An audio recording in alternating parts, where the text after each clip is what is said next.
What's going on, YouTubers? For ladies and gentlemen, it's the Natural Born Thriller, and welcome everyone to All Elite Wrestling Reviews. We're going to giving you two shows: AEW Dark from May 11th, 2021, and AEW Dynamite from May 12th, 2021. Now, obviously, let's start off first with AEW Dark results from May 11th, 2021, at Day's Place in Jacksonville, Florida, with your commentators Excalibur and Taz. This won't take long, folks, so let's get right into it. Jon Moxley and Eddie Kingston defeated Milk Chocolate, which is Brandon Watts and Randy Summers. The Dark Orders, Evil Uno, 5, and Coco Banner defeated Spencer Slade, Cole Carter, and Andrew Palace in a 6-man tag team match. Lance Archer with Jake Roberts Jake Roberts on commentary, defeated Angel Fashion. The Factory, QT Marshall, Aaron Solo, and Nick Camarado with Anthony Ogogo at ringside defeated Jake Logan, Rising, and Rick Recon in a 6-man tag team match. The Varsity Blondes, Griff Garrison and Brian Pillman Jr. with Julia Hart. So yeah, Julia Hart, the cheerleader gimmick that she's doing. Julia Hart, who wrestled Britt Baker, and she wrestled someone else I can't remember on Dark as well. Julia Hart is now managing the Varsity Blondes, which I love it. That's a great fit there, you know, because what the Varsity Blondes represent, and with Julia Hart being the cheerleader, yeah, it's a perfect match. I love it. But the Varsity Blondes, they defeated Jalen Brandy and Trayvon Jordan. Diamante defeated Willow Nightingale. Dante Martin defeated Aaron Fry. Nyla Rose defeated Ashley Demambros. I think that's how you say her last name. Again, I don't know. I think she should be I think she should also be a member of Vicky Girl too. You know, with Vicky Girl, usually does the thing where she's interrupting Josh Matthews. I mean, not Josh Matthews. Well, she could interview. She could interrupt Josh Matthews. All I care because fuck Josh Matthews. But just Roberts though. I meant to say. I don't know why I'm comparing those two together. So, unless I'm just mistaking the names, in a way. But I digress. But yeah, but there you go. Ryan Nemeth and Cesar Bononi with Peter Avalon and J.D. Drake, I meant to say, defeated Liam Gray and Adrian Alanis. So yeah, Ryan Nemeth and Cesar Bononi. I think those two are a fit better tag team than Cesar Bononi and Peter Avalon. Just saying. But I digress. Chris Stanlander with Trent, Chuck Taylor, and Orange Cassidy defeated Julia Hart. So Julia Hart was managing the Varsity Blondes that won their tag team match. Then later on, she goes up against Chris Stanlander, and right there, I like, yep, she's losing. So yeah, so much for that push for her. Of a singles wrestler. Great, right? Not so much. Jungle Boy defeated Marty Casares. Again, I'm assuming that's how you pronounce his last name, but he's formerly known as Marty the Marth Martinez from Lucha Underground. And to be honest with you, I wish he would have kept that name, by the way. The whole gimmick. I mean, he's still acting crazy. So he got that nailed down. But I kind of miss him being Marty the Marth Martinez. He's more psychotic than that, than using his real name. But I digress. Big Swole and Red Velvet. I love this pairing of the tag team. They defeated MK Twins, which is Ashley MK and Steph MK. I'm not really feeling this tag team of the MK Twins. I don't see it. I don't get the appeal. So I digress. 10 of the Dark Order defeated J.D. Drake. The Acclaimed, Max Caster and Anthony Bowens defeated Joey Janela and Sonny Kiss. Brian Cage with Hook at ringside defeated Bear Bronson. Now I'm saying to myself, what happened to Bear Boulder? Is he injured or something? I don't know. But I digress. And finally, the main event was Powerhouse Hobbs with Hook defeated Mike Seidel. And I think Ricky Starks may have been on commentary too, but I digress. returns to Brian Cage's match and to Powerhouse Hobbs' match. So I'm assuming. But there you go. That was it for AEW Dark results from May 11th, 2021. 16 matches were the Tomorrow Wrestling, and my overall scoring for the show, I'm gonna go with a excuse me, sorry, I choked up a little bit. I'm gonna go with a 7.5 out of 10. So there you go, folks. And that will conclude your AEW Dark results. And now let's get to AEW Dynamite results from May 12th, 2021, with good old JR Jim Ross, Excalibur, and Tony Schiavone as your commentators. So let's not waste any time. The opening match was for the IWGP United States Heavyweight Championship title. The debut from New Japan Pro Wrestling of the Blue Justice, Yuji Nagata, with Renita, excuse me. Ren Renita, who's a young lion at one point, and of what I heard as of late, he graduated and now he's a full-time pro wrestler, and he's been wrestling over here in America, which is to New Japan Pro Wrestling Strong, and yeah, he's been doing very great. He's really come to his own, and he's right there at ringside for Yuji Nagata, which probably with Yuji Nagata. I think Jim Ross may have referenced that he has not been on TNT wrestling on TNT for 24 years. Because it was during the time when he was in WCW, and some people may not remember that too. But he was managed at one point by a legendary manager himself in Sonny Ono. And here's Yuji Nagata making his return to TNT, this time under the umbrella of All Elite Wrestling, as he goes up against the IWGP United States Heavyweight Champion, being accompanied by Eddie Kingston, Jon Moxley, and Jon Moxley came out with the theme song of Wild Thing, in tribute to Onita, the king of death matches, chance to exploding death matches from Japan. So, but I'm listening to that and I see myself, it doesn't fit Jon Moxley. I'm sorry, I miss his AW thing,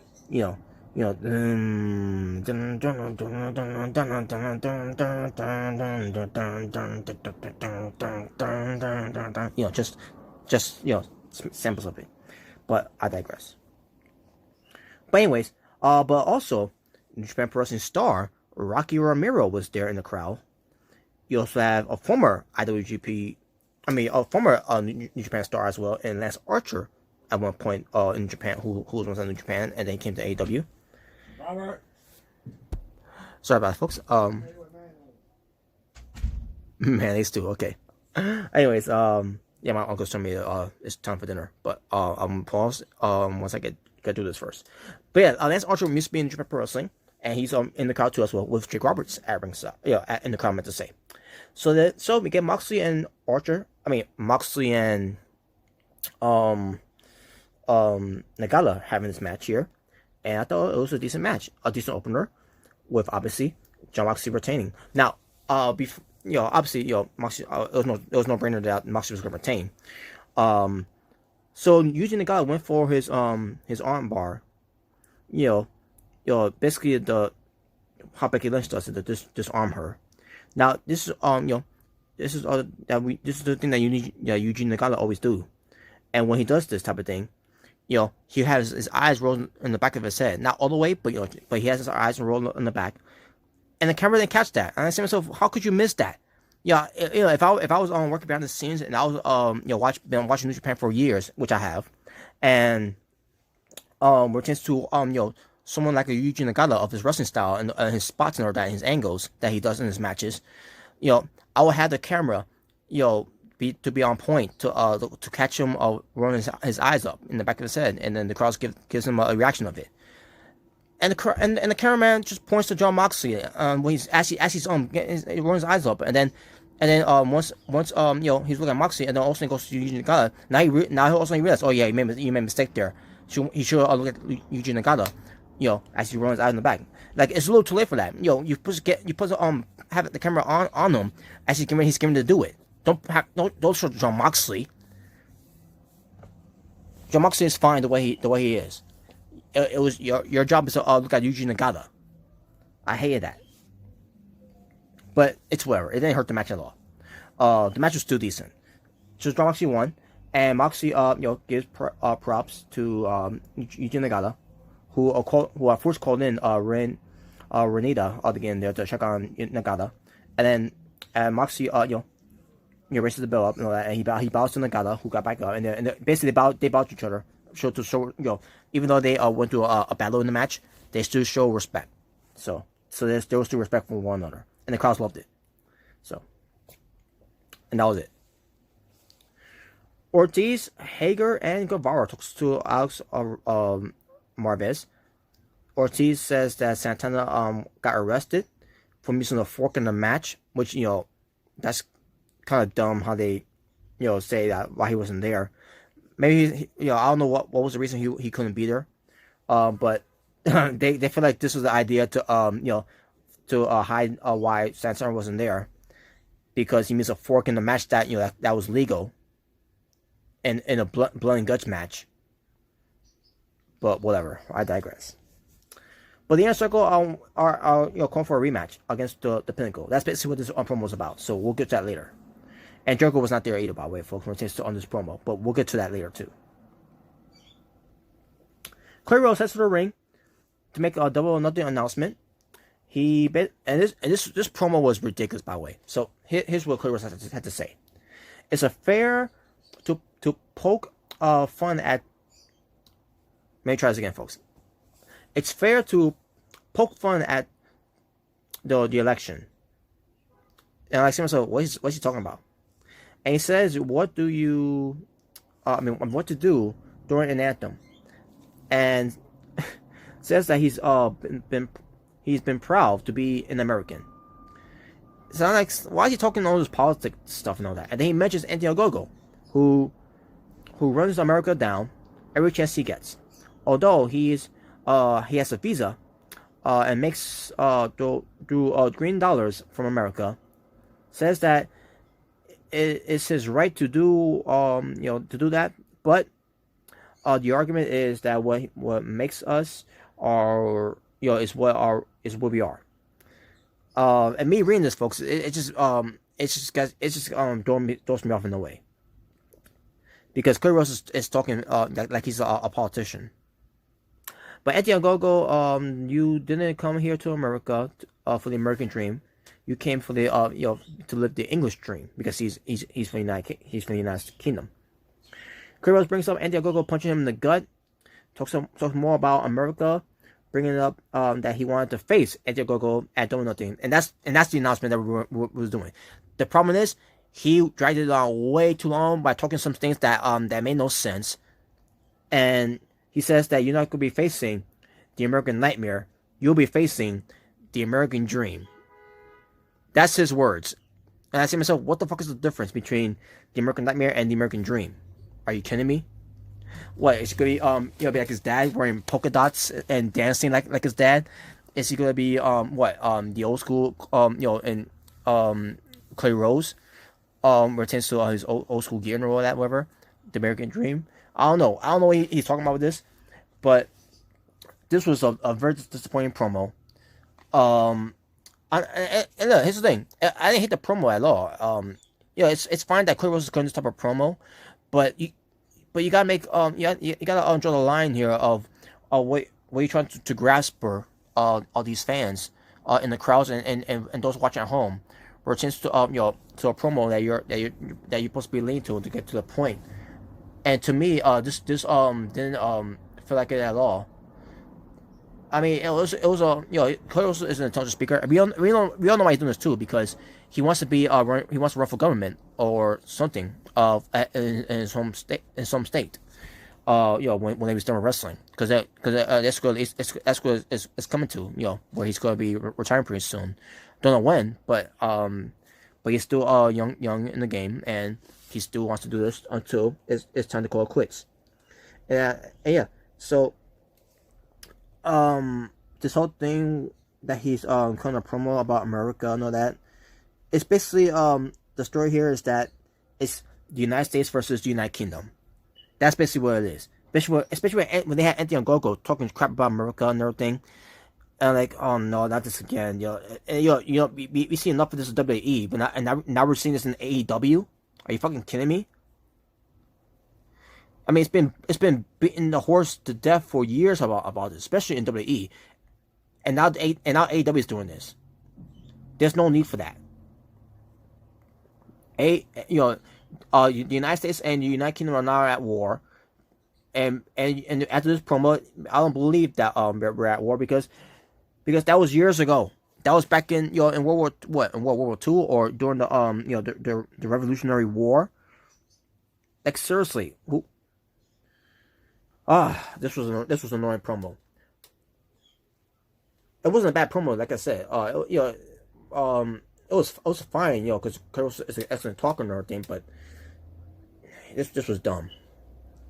But there you go, that was it. The Young Bucks, Matt and Nick Jackson, versus SCU, Christopher Daniels and Frankie Kazarian for the AEW World Tag Team Championship, and this was a very good match.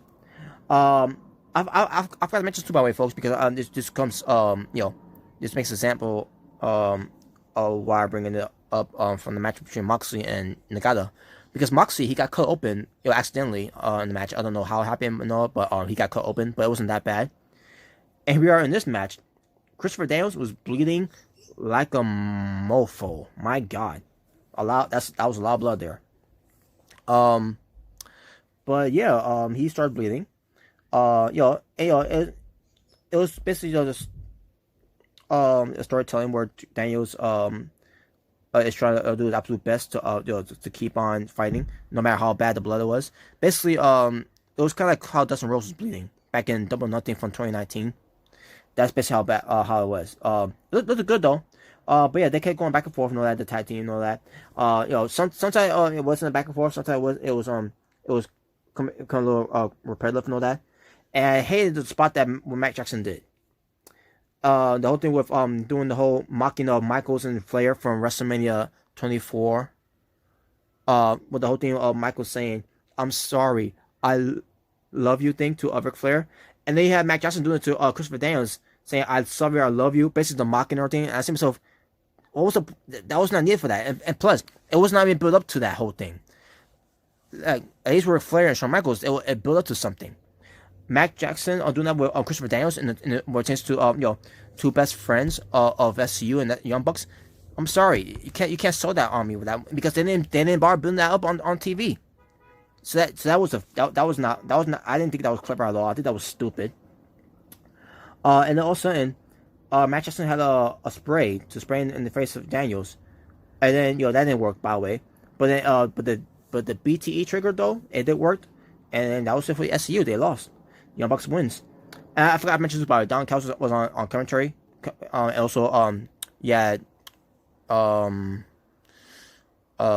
Cutler, at ringside too as well, because he's their young boy, the whipping boy and everything like that. So there you go. And that was it. That's it for SCU. That they're done. They are officially over. And you think that was gonna be it for them? After Young Bucks leaves and all that, and then you'll give SCU's time to to say farewell, because that's the end of the tag team of SCU and basically the faction too, because it was started with Scorpio Sky too, until they did something with that one, where it made no sense, and they're already follow up on it. But you think they give them a proper send off after that? Nope, because they decided to just cut away to Eddie Kingston and Jon Moxley trashing the Elite's dressing room and all. And I said to myself, wait a minute, that's why you cut through it to the. You could have waited until just come back from commercial break to show that. Instead, you decided to just do a disservice to SCU, because the story here is that if they lose the next tag team match, they're done, and you decided to just cut away from a moment like that where SCU were hugging the ring and all that, just to go to a segment where the Elite's dressing room being trashed by Atkinson and Moxley. Dumb. That was stupid. Like, why even bother doing the whole angle in the first place? If you were to just go, just say, oh yeah, that's it, that give you a proper send off, it's just, that was it. Wow, what a disrespect to those two veterans. I didn't like it. I did not like it at all. So yeah, then we get to, I believe it was Taz. I think. Yeah, I think backstage we see. Yeah, first it was Christian Cage being interviewed, pertains to Taz's issues and all that. All of a sudden, Taz shows up and said once there was a bad man. No, sorry, it was Christian saying this to Taz, saying because Taz was criticizing Christian Cage and everything and all that, and all of a sudden Taz was being talked down by Christian Cage, but by saying once Taz was a bad man, but now he's gone soft and everything, and basically puts himself into the actually I can't remember if it was during this one that he said that. Oh yeah, actually he did mention that Taz was once a bad man and everything. Yeah, I forgot. It wasn't Taz who interrupted him. It was Matt Sydal actually, because Christian Cage decided to add himself to the Battle Royale, and he mentioned something about an open contract. And he's gonna have a match with someone. So Matt Sydal comes out, to interrupt the backstage promo that he's being interviewed by Dasha Gonzalez, and Matt Sydal says he wants to challenge Christian Cage and everything. And basically, they was going back and forth and all that. Where Matt Sydal was saying that he's the one who's now the workhorse and outworks everyone and everything. Basically, has some clever comments to Christian Cage and everything, which I thought was hilarious too. Christian Cage didn't know how to mount any comeback from there.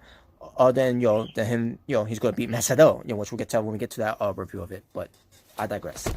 But yeah, I love the exchange between both Matt Sydal and Christian Cage though. I thought it was pretty good. So. Not much to say about that.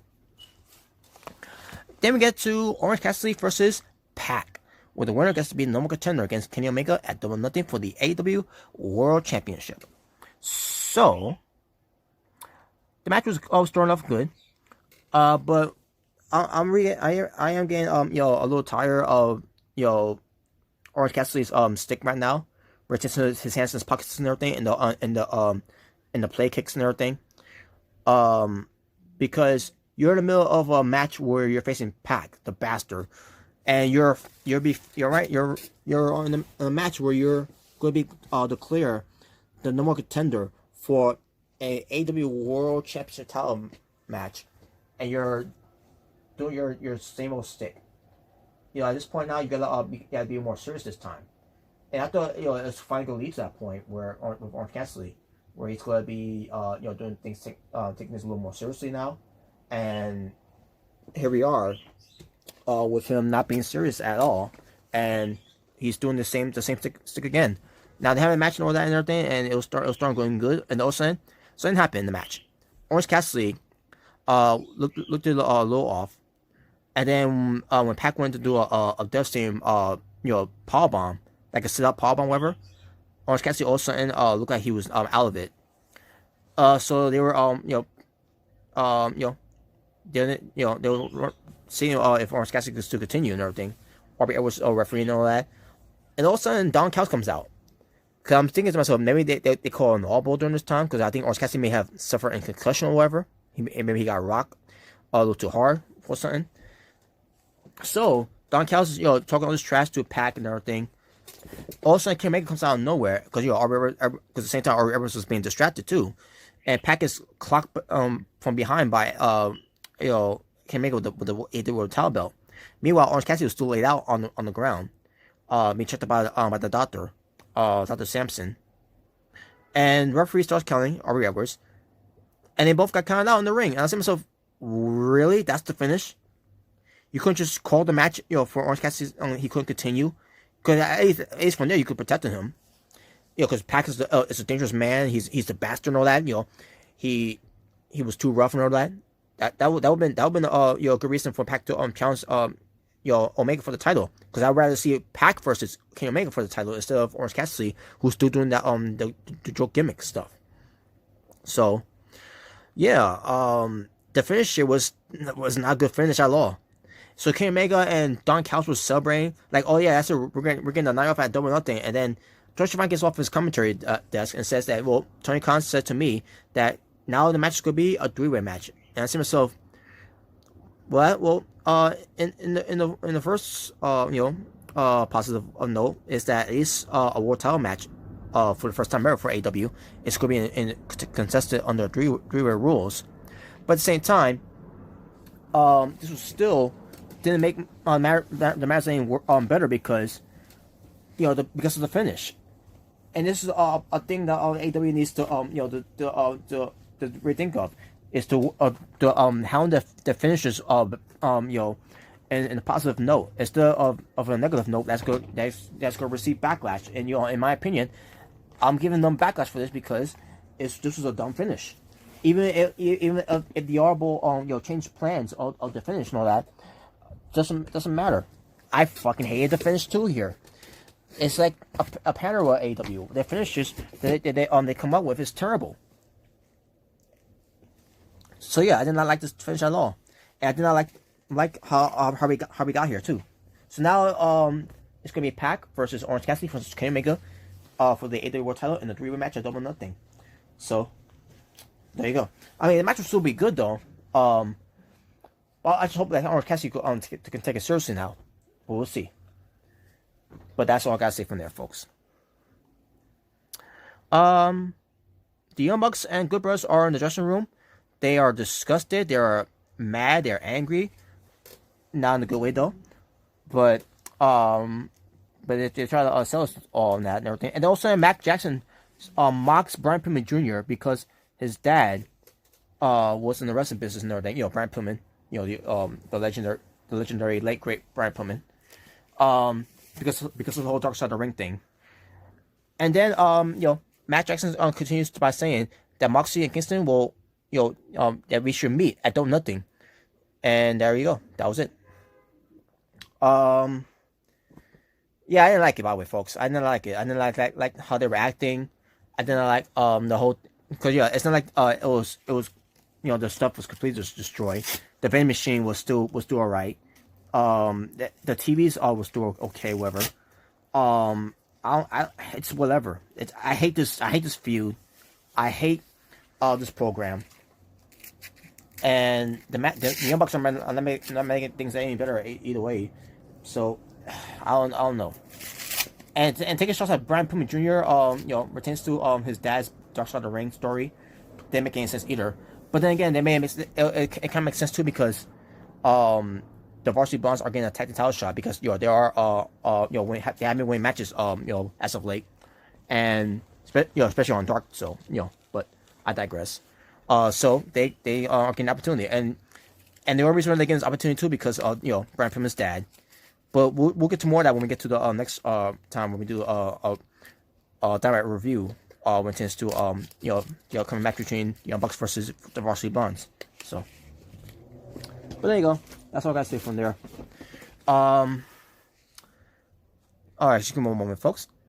So then we get to Alex Marvez interviewing the Hangman Adam Page about his loss against Brian Cage, saying that it was about to happen, him losing the match, but it took 3 guys to take him out in a big powerbomb on the stage, saying that he thinks that it wasn't so much of Cage that beat him, it was more than like Taz that won, and he doesn't think a guy like Cage would actually be happy with a win like that, and was actually who actually earned the spot on his spot.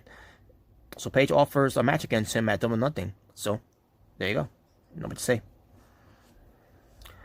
Also, we get to the Pinnacle celebrating their win over the Inner Circle from the Blood and Guts match, and they all dressed up, in their suits and all that. For a reason, MJF was wearing a crown, but MJF said basically, I think they were in pink. Yeah, they were basically the cold dress up, the dress code was pink. So MJF was talking about how he's the demo god now, and he's the greatest of all time now because he beat Chris Jericho. And he wants everyone to bow to the group. brings up the ratings. Said that they even did well in Canada, likely due to them having a Canadian hero in their group known as Sean Spears, and they're trolling in this point. No one's looking at Sean Spears as a Canadian hero. I'm sorry, other than paying Royce, but I digress. But just says the Inner Circle is down to 2 guys now, since to Santana and Jericho being out, and he's confused why they want a rematch too, by the way, and the crowds were saying rematch on that, and then it just said, oh yeah, you want a rematch? Well, guess what? No rematch. I should mention too, by the way, folks, before make it to Tully Blanchard. Tully Blanchard takes over and says that the Pinnacle took everything that the Inner Circle could give, but at the end, the Inner Circle was shaking in their hands to stop the match. Then then reveals as president, he gave the group very expensive Rolexes, which look nice, by the way. So before we get to what happened next, I remember also they showed before they came out there, or maybe they came out there, and then they were showing a replay of what happened from Blood and Guts. They literally showed Jericho the spot where people were hating the ending. Where Jericho getting pushed off of the cage to the cardboard steel Lego bullshit. And I said to myself, have you not learned from your mistakes? Why would you show that?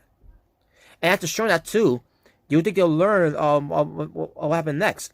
So, as someone was talking, I think it was MGF, we hear loud noise from a vehicle, which it was the Inner Circle showing up. Other vehicles that has a little bit of the bubbly on the side, a little bit of the bubbly.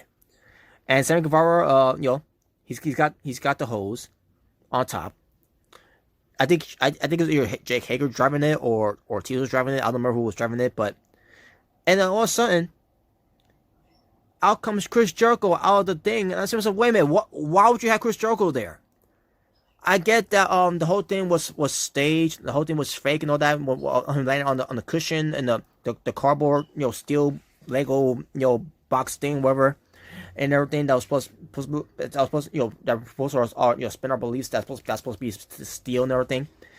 And I get it, the whole camera showing Jericho that he was still conscious and all that, and he's still moving and all that and talking and everything. And the elbow, I'm assuming that, he had he really did injured his elbow, not because of the fall, but then again it may have been because of the fall, but I digress. But you think you'll learn by having Chris Jericho not show up instead of waiting about what maybe the Golem Show audition for till we get to Double Nothing. They decided to have him show up a week later. Retains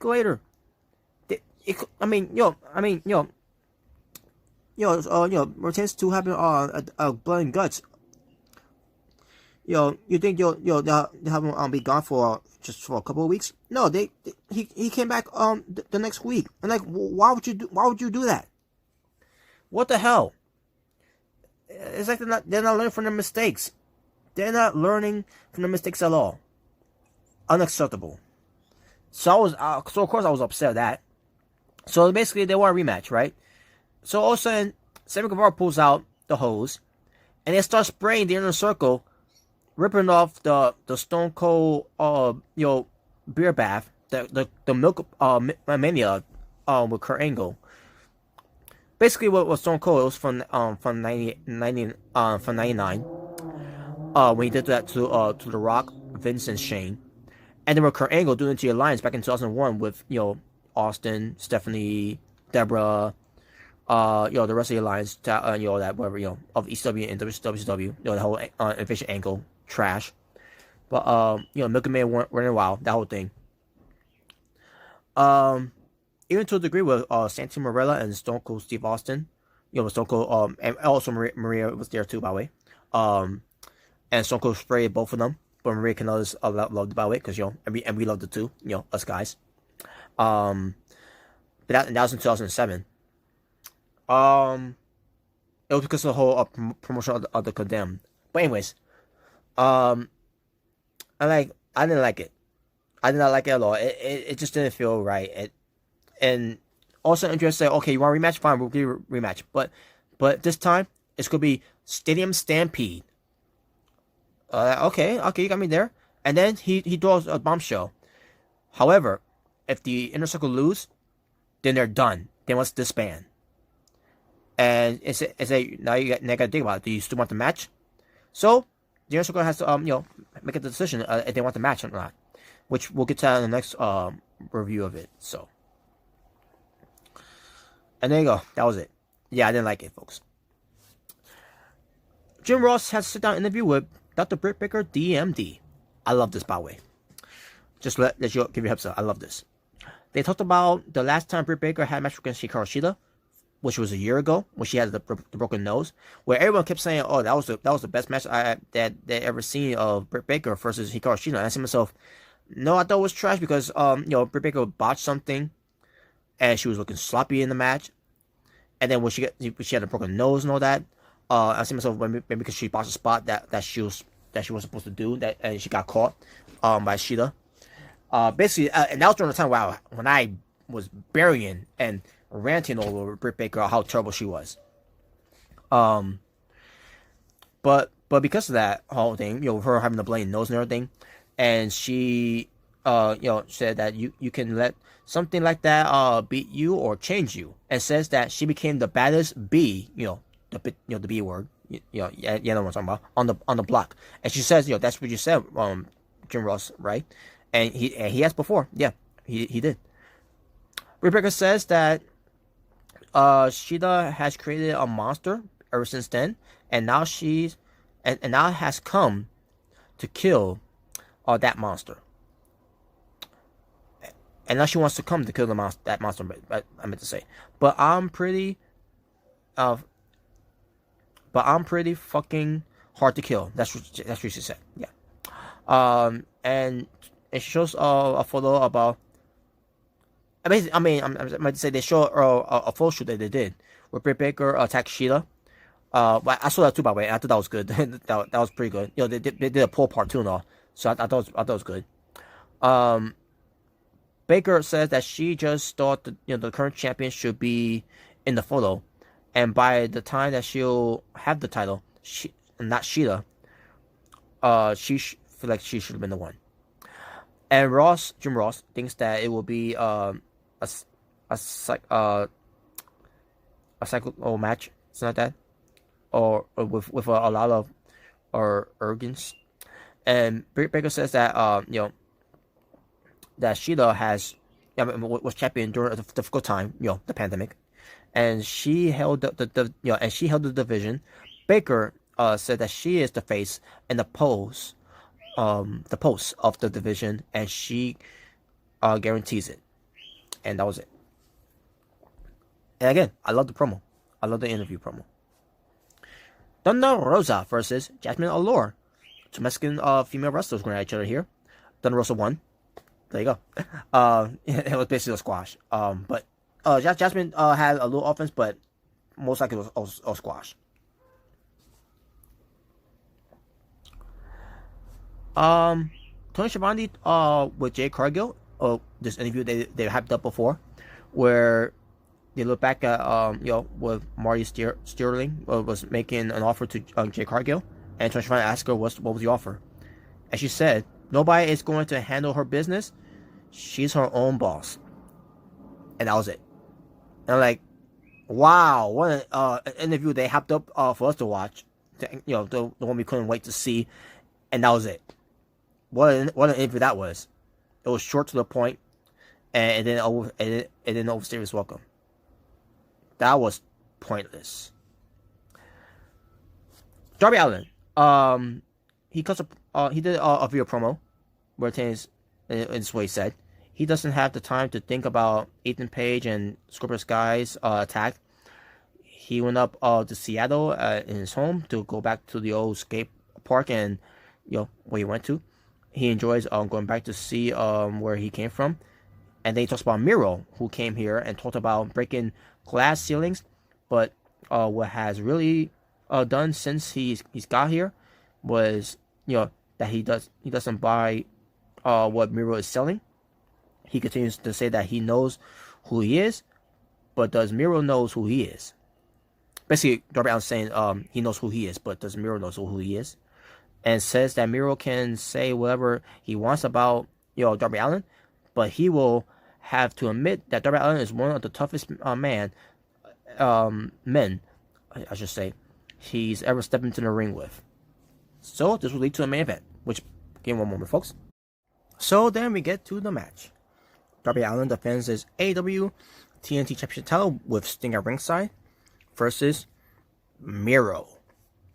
Before the match, though, Miro immediately attacked Darby Allin before the bell, and he starts, just beating him up around the ring and everything. Meanwhile, Sting just watching on, not doing anything about this. And I'm like, Sting, what are you doing? Go, at least try to stop Miro from beating up on Darby Allin there, so you could get the match, started already. The fact that he didn't do that, I'm like, what? You just make Sting look bad there. Yeah, he's supposed to be there to protect Darby Allin, and the fact that he wasn't there to protect him, is like, what the hell? So, when we finally got things in order, referee asking Darby Allin if he wants to continue. Darby Allin says yes, because I want to continue, and so the match began, and we got the match beginning, and Miro was dominating the match, even beforehand. And Darby Allin, he must have come back. And I love the suicide dive. I mean, he always does a great job with the suicide dive, but the way he launches up to Miro, and when he hit him Miro, and like he was floating in midair, and then he bounced, like, oh man, that was awesome. That was awesome there. But Miro, Stu was getting the upper hand in the match. Darby Allin was selling like crazy in this match, by the way. After because not just because of what happened with before the match, but also what pertains to with him still being injured because of what Scorpio Sky and Ethan Page did. Speaking of which, Scorpio Sky and Ethan Page ends up being downside at the ringside to go up at the Sting during picture-in-picture. Scorpio Sky basically chop blocked the knee of Sting and all that, and then they were gone to that. And Sting was right back up, and then he continued on watching the match with the whole thing with Darby Allin. And asked him, so why Sting didn't want to go after Ethan Page and Scorpio Sky, getting for the heads and everything. Again, you're making Sting looking bad there. Like, I guess he wants to be there for Darby Allin too and all, but you have Scorpio Sky and Ethan Page all go after Sting, and Sting's just gonna let them just get away with it. I'm sorry, I can't see Sting not letting them get away with it. I don't care how old he is and everything. That's not the point. Sting, his character is about getting revenge. He's about getting payback. Giving the comeuppance, and the fact that he didn't do anything about it when what Ethan Page and Scorpio Sky did that to him made Sting look bad there. But in the end, Miro did get the win, by the way, and new TNT champion. Darby Allin didn't submit to the game over submission, which he wrenched back on him and everything. He faded. He faded away, classifying himself as obsolete. I'm just kidding. But Miro is the new champion, and Sting Sting with Scorpio Sky and Ethan Page again. They came out again, and went after them. While Darby Allin was being attended, I think, by the doctor or referee, whatever. Miro is celebrating in the ring. Lance Archer comes out and confronts Miro. Jake Roberts trying to hold him back and everything, and the show ends, and that was it. So basically, they're teasing Miro versus Lance Archer, which that's gonna be the match, which we'll get to more of it on the next Dynamite one, But yeah, and there you go, folks. That would do this edition. Pertains to AEW Dynamite results from May 12th, 2021. 5 matches were the Tomar Wrestling, and my overall rating for the show. I don't recall the overall show rating of it, but I think I may have given it either an 8 out of 10 or maybe a 5.5 out of 10. But because this is my channel, I'm gonna go with 8.5 out of 10. I thought it was a good show either way. Good show, and they finally doing a great job with Miro, because Miro has been not been looking like a monster since his debut, and they have been doing nothing but being the best man for Kip Sabian and Flippy Ford at the wedding, and then with the video game stuff and all that. But even when it led to the video game anarchy match they had, Miro's I think right there is when they started really putting him like a monster based on how he was being booked in that match a while back. But yeah, now they're finally getting it right with Miro, and it's the right outcome. So there you go. And folks, that will do it for your All Elite Wrestling reviews. And with that being said, thank you all for watching for It's the Natural Born Thriller, saying peace on the streets as I continue on playing catching up of AEW reviews. Until next time, folks, take care.